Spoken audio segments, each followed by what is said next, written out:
एक यहाँ से यहाँ बन गई, 2 साल हो गए। एक रिंग आपको यहाँ दिख रही है, ये तीसरी साल हो गई। तो ये 3 इयर्स का जाइलम बन गया है। जाइलम होगा, जाइलम के बाद फ्लोएम होना है, यानी जाइलम फ्लोएम के बीच में कैम्बियम रही होगी। जाइलम कैम्बियम रही होगी, ये लिखा है वास्कुलर कैम्बियम, फ्लोएम, और सबसे बाहर वो डिवाइड होती होती कहाँ पहुंच गया, कॉर्क। ये cork including hypodermis, endodermis, general cortex, ये सब क्रश्ड होने जा रहा है। तो जिसमें कॉर्क छोटा सा बचता, पूरा का पूरा वुड ही स्ट्रक्चर आपको दिखेगा। इसलिए आप देखो जो सैपवुड है, हार्डवुड है, मैंने कहा कि जो हार्डवुड नॉन फंक्शनल है, you can see in some plant, इसलिए हमने कहा मोरासल्वा वगैरह में आप देखना कई बार ट्रीज होते हैं उसके बीच में से पूरे खाली हो जाते हैं, खोखले हो गए। In some tree you can find there central area completely vacant, खाली हो गया है, स्टिल हरा प्लांट है, एकदम complete green plant is there. Why? Because outside sapwood is there. जब बाहर सैपवुड है आपके पास, तो sapwood is responsible for conduction of water. Plants को वाटर मिल रहा है, वो आराम से सर्वाइव कर रहा है। क्लियर है? इसी का थोड़ा दूसरा डायग्राम देखेंगे मैग्नीफाई करके, यहाँ देखेंगे, देख रहा है, इस सेंट्रल वुड को दिखा रहा है कि how summer wood is there. यहाँ पर फाइंड करेंगे आप, तो जाइलम में जो है आपका समर वुड, और यहाँ पर होना है आपका autumn would. Autumn would, summer would है, ऑटम वुड है, दोनों ही आपके जाइलम की एक्टिविटीज है, उनके बेस से बना है। बाकी आपका बाहर दिख रहा है वास्कुलर कैम्बियम है, फैलेम है, फैलोजन है, फैलोडर्म है, कि how these all structures going to form वो। क्लियर? ये प्लांट्स को लेते हैं, प्लांट्स के डिफरेंट पार्ट, मतलब अपर पार्ट, मिडिल पार्ट और लोअर पार्ट में how wood formation is there वो देखते हैं। ओके, ठीक है, हम अपर पार्ट में, मिडिल पार्ट में, लोअर पार्ट का हमने सेक्शन किया है। You can find, as I told you, maximum rings you can find in lower part. देखेंगे आप, बीच का सेंटर ले ले हम, पिथ हो गया। मैंने जो ग्रीन कलर से अगर इसको बनाया हुआ है, जो है वास्कुलर कैम्बियम, यानी वास्कुलर कैम्बियम के नीचे एक सेकेंडरी फ्लोएम होगा, प्राइमरी ये रिंग्स बनती आ रही, नीचे की ओर पिथ होगा, ठीक इसके ऊपर एक सेकेंडरी फ्लोएम होगा, और जो ऊपर वाला रीजन दिख रहा है आपको, देखो जो ब्लैक कलर से दिखाया गया है, ये हो गया आपका कॉर्क कैम्बियम। एक कॉर्क कैम्बियम यानी फैलोजन। तो फैलोजन बाहर की ओर क्या बनाएगा, फैलेम यानी कॉर्क, अंदर की ओर क्या बनाएगा, फैलोडर्म यानी सेकेंडरी कॉर्टेक्स। समझेंगे जरा, यानी ये फैलोजन है, तो फैलोजन के बाहर हो गई आपकी फैलेम, अंदर हो गई फैलोडर्म। ये जो तीनों हो गए, ये हो गया कॉर्क कैम्बियम। ये अगर कैम्बियम है, तो कैम्बियम मैंने कहा बाहर की ओर बनाया था फ्लोएम, और अंदर की ओर बनाएगा जाइलम। ग्रीन कलर से वास्कुलर कैम्बियम बिल्कुल सही है, और ये बन 2 ईयर, यहाँ ये आपका फ्लोएम नहीं दिखा रहा, नहीं तो यहाँ पर फ्लोएम होना चाहिए। यू गॉट इट और नॉट? इस तरह के स्ट्रक्चर्स है, you can find here. Initially आपके एपिडर्मिस क्लियर दिख रही है, as the growth will be there, some pressure will be there on the outer part, you can find here, pressure will be there, due to this pressure when this growth will be there, तो ये epidermis देखो ruptured हो गई, ruptured epidermis is there, और now wood formation started, ये आपका wood formation start हुआ है। getting or not, due to this rupturing, ये जो प्रेशर बढ़ रहा है, तो epidermis टूट रही है कि नहीं? जो epidermis जगह जगह से ruptured हो रही है, they will form some air spaces there, इन्हीं ईयर स्पीसीज को नाम दिया जाता है लेंटिसेल्स। क्या नाम देते हैं हम लोग? लेंटिसेल्स। बात क्लियर? तो हम लेंटिसेल्स की बात कर सकते हैं। तो चलिए, तो when during the formation of cork cambium, formation of cork cambium की मैं बात करूं, तो during the formation of cork cambium lenticels वगैरह सब बनेंगी। कॉर्क कैम्बियम कैसे बनी थी? Outer part of cortex, outer part of cortex that is responsible to give rise cork cambium. पीछे वाले डायग्राम में मैंने आपको शो किया था, देखो जरा, आपके इस वाले डायग्राम में मैंने आपको यहाँ दिखाया था। ये रहा फैलोजन, फैलोजन बोले तो आपका cork cambium, cork cambium divide outside, phellem inner side, phelloderm, phellem यानी कॉर्क, फैलोडर्म यानी आपका सेकेंडरी कॉर्टेक्स। तो cork, cork cambium, secondary cortex, periderm, पूरा का पूरा स्ट्रक्चर्स बन रहा है। Same structures you can find here, look at, देखेंगे जरा। तो मैंने कहा ये रहा आपका फैलोजन, फैलोजन बाहर को डिवाइड कर रहा है, तो ये बनेगी फैलेम, अंदर को डिवाइड करेगा तो वह क्या बनेगा, सेकेंडरी कॉर्टेक्स।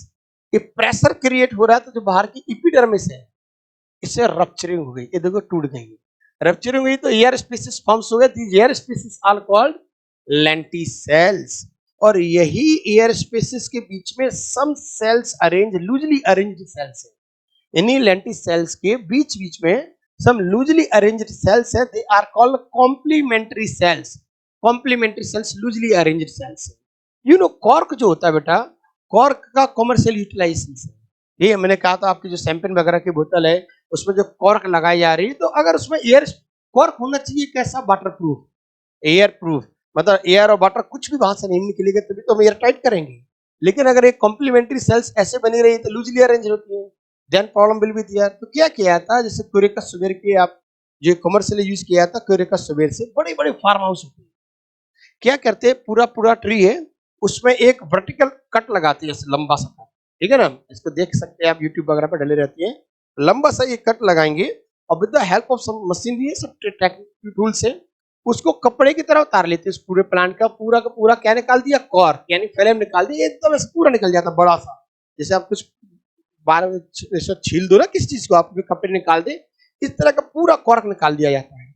निकाला, बस हार्ड स्ट्रक्चर है, डेड स्ट्रक्चर है, इम्परेबल फॉर वाटर है, सूख गया है, इसलिए इसको पानी में डाल दिया था फॉर सम टाइम। तो कुछ दिनों के लिए इसको, कुछ समय के लिए पानी में छोड़ दिया जाएगा, इससे इसमें थोड़ी सी सॉफ्टनेस। फिर इसकी क्लीनिंग की जाती है with the help of certain machine technique से, पूरी क्लीनिंग की जाएगी, ठीक है भाई। क्लीनिंग में थोड़ी सी इसमें फ्लेक्सिबिलिटी आ गई। अब क्या किया जाए, इसको प्रेशर किया जाएगा, प्रेस्ड। क्यों प्रेस किया जाएगा, जिससे ये एयर स्पेसेस खत्म हो जाए। इसको इतना प्रेस किया जाएगा कि इसकी जो लेंटी सेल्स सब वर्टिकल अरेंजमेंट में आ जाए, सारी सारी सेल्स वर्टिकल हो जाए, कॉम्पैक्ट हो जाए, there will be no air spaces. बस ये जो बन गया, इस कॉर्क को जो निकाल लिया ना क्यूरेकस सुबेर को, लगभग 8 इयर्स लगते हैं इसको दोबारा आने में, 8 साल। लेकिन they are the very big industry. So क्या होता है, यहाँ से पेड़ से निकालना चालू किया, जब तक ये एंड तक पहुंचेंगे तब तक ऑलरेडी 10 साल हो गई होगी, इतने बड़े बड़े इंडस्ट्री है। तब तक इस पे आ गया होगा, दोबारा कॉर्क फिर से स्टार्ट करेंगे, बार बार निकालेंगे। क्लियर। तो ये जो रहा, बस उसको निकाल लिया था, बड़े बड़े रॉड तैयार होती है और रॉड से काट काट के आपका कॉर्क तैयार की जाती है। जो इसका पाउडर बचता है उससे घटिया क्वालिटी का कॉर्क तैयार हो जाता है, फिलहाल से यूटिलाइज। क्लियर है। चलिए, तो मैंने अभी जो बात की थी आपसे, ये बात हुई है पेरिडर्म की। अब मैं कॉर्क के बाद बात करने जा रहा हूं बार्क। बार्क मैंने क्या कहा था, all the tissue outside the all the tissue outside the vascular cambium, all the tissue outside the vascular cambium they are called bark। तो बार्क में बोल देते छाल, यानी कि ये नॉन लिविंग, नॉन लिविंग नहीं है बार्क में दिखे। तो चलो मैं दिखाई देता हूँ, बार्क में अगर हम गौर करेंगे तो बार्क में क्या आएगा, all the tissue outside the vascular cambium, ये तो सब आनी ही। सिर्फ नॉन लिविंग कौन है आपके पास, कॉर्क। ये डेड स्ट्रक्चर है, सुबराइज्ड है, इम्परमेबल फॉर वाटर है, व्हाट अबाउट दिस, ये तो डिवाइड कर रहा है, यानी लिविंग है, ये तो डिवाइड कर रहे हैं, मतलब ये जो स्ट्रक्चर है ये लिविंग से, ये थिन मेम्ब्रेन से बने हुए हैं, यानी फैलोडर्म लिविंग है, फैलोजन लिविंग है, सिर्फ कॉर्क आपके नॉन लिविंग है। इसके नीचे की स्ट्रक्चर आया हो तो आपका वो आपके सेकेंडरी फ्लोएम लिविंग है। तो bark also having some living tissue, living tissue. चलिए, बार्क को पढ़ना है, बार्क है, बार्क के टाइप पढ़ने हैं तो हम पढ़ेंगे स्केली बार्क पढ़ेंगे, हम रिंग बार्क पढ़ेंगे, देखेंगे जरा। चलिए, ये जो स्ट्रक्चर है, रियल डायग्राम आपको दिख रहा है यहाँ पर, ये बाहर का रीजन है कॉर्क, प्रेशर पड़ा इसलिए रप्चरिंग हुई, तो ये एयर स्पेसेस बन गया, इनको नाम दिया था lenticels, as I told you before also. Cork है, कॉर्क के नीचे कॉर्क कैम्बियम है, उसके नीचे है आपका फैलोडर्म यानी सेकेंडरी कॉर्टेक्स। ये पूरा स्ट्रक्चर हो गया periderm, cork, cork cambium, secondary cortex. Bark इसके अलावा इसके नीचे भी है, ये तो है, इसके नीचे का भी पार्ट है, all the tissue outside the vascular cambium. अब मैंने कहा bark can be of two type, एक हुआ स्केली बार्क, एक हुआ रिंग बार्क, नाम से पता चल रहा है। स्केली बार्क, आपने कुछ प्लांट्स देखे होंगे, ट्रीज को देखे होंगे, चलो इसका मैं दूसरा डायग्राम दिखा रहा हूँ, इसको देखे जरा, ठीक, इस वाले में देखें आप, स्केली बार्क को देखो जरा, ये ऐसे निकाल सकते हो एक एक स्केल की तरह। ट्रीज देखे होंगे आपने, छोटे छोटे से आम वगैरह के पेड़ देखे होंगे, उनमें ऐसे निकल जाता है, छोटे छोटे से पीसेस में निकलेगा, तो ये कहलाएगा स्केली बार्क। तो बार्क इन स्ट्रिप, ये स्केली बार्क छोटे छोटे से फॉर्म में निकल आया, अकेसिया है, साइडिया में ऐसे निकल जाएंगे, ठीक है, ये है स्केली बार्क। बात करें बार्क क्या, all the tissue outside the vascular cambium, but those bark, आप जैसे नीरियम वगैरह में देखो, आपका ब्यूटुला में देखो, एज इन केसेस ऑफ भोजपत्र जिसे बोलते हैं, that is the alternative thai, it was the alternative of page, जो आपका पेपर आता है ना, it was the alternative of paper during the ancient time. जो मैन्युस्क्रिप्ट जिसपे आपके रामायण महाभारत जितने भी आपकी चीजें लिखी गई हैं, ये मैन्युस्क्रिप्ट इसी के पन्नों पर, इसी पर लिखी गई है। आप देखो इस वाले स्ट्रक्चर में देख रहा है, जो ऊपर देख रहा है, ऐसा लगा किसी ने कपड़ा लगा दिया हो। ये जो है ना आपका, ये भोजपत्र का ट्री है, इसकी बार्क देखो, पेपर के फॉर्म जैसी लग रही है, इसी बार्क को निकाल लिया जाता था लिखने के लिए, पहले इसी को यूज किया जाता था एज ए मैन्युस्क्रिप्ट लिखने के लिए। तो मैंने कहा आपके स्केली बार्क है, this is the ring bark है। Ring bark develops in the form of sheets, ring के फॉर्म में डेवलप हो रहा है, जस्ट लाइक बिक्यूला जिसको बोलते हैं आप भोजपत्र, that was used as a substitute of paper for writing जो manuscript all from there. Clear? ये टर्म लिखा हुआ है the outermost layer of bark is dead, आप जानते हो कॉर्क आपका डेड है, that is called rhytidome, a rhytidome. Clear है कि नहीं? कोई कंफ्यूजन फ्रॉम हियर? बात क्लियर? तो बार्क भी क्लियर हो गया आपको। बस लास्ट टॉपिक आपका कौन रह गया इसमें? हम बात करने जा रहे हैं टाइप्स ऑफ इंटरसेल्युलर स्पेसिस। किसकी बात करने जा रहे हैं हम?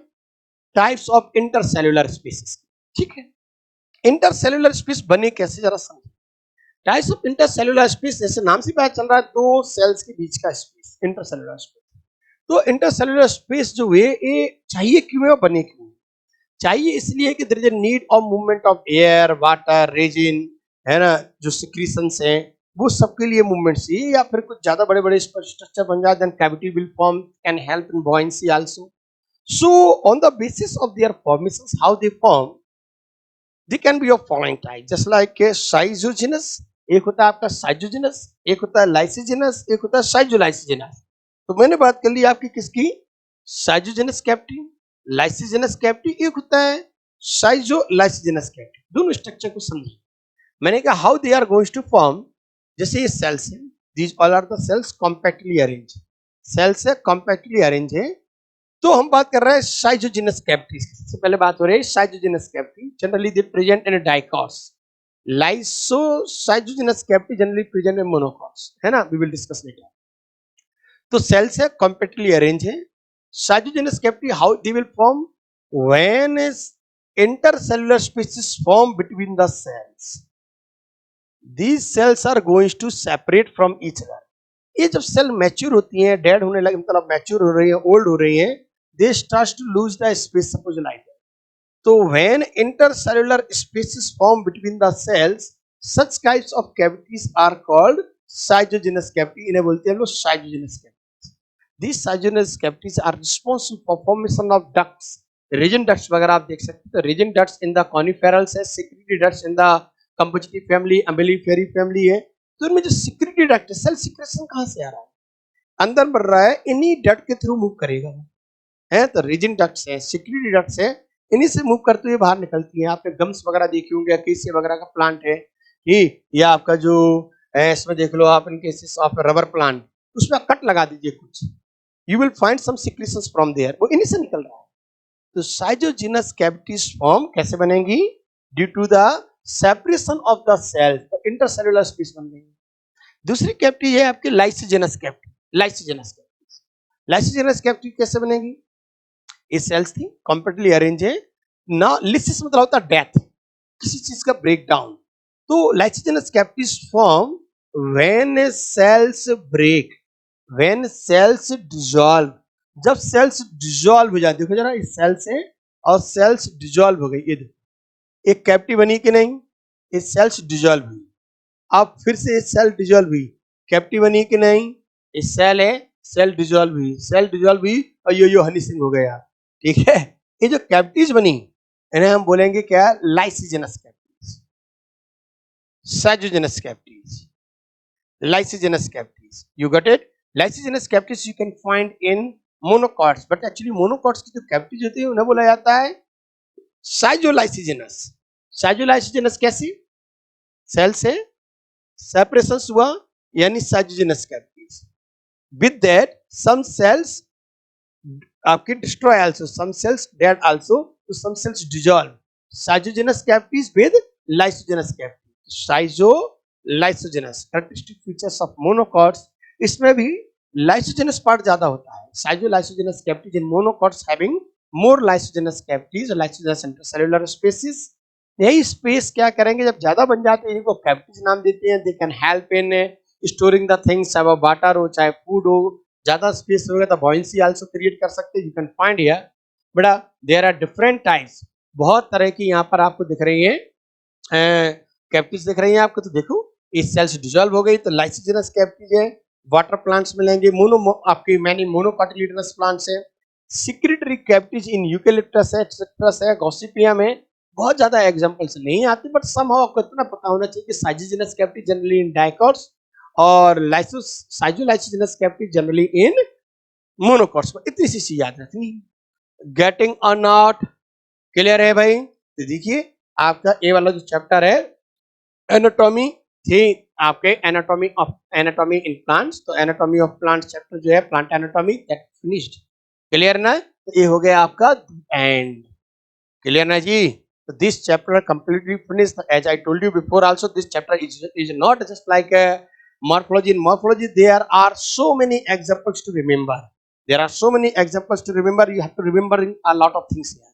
But in cases of anatomy, it's not like that.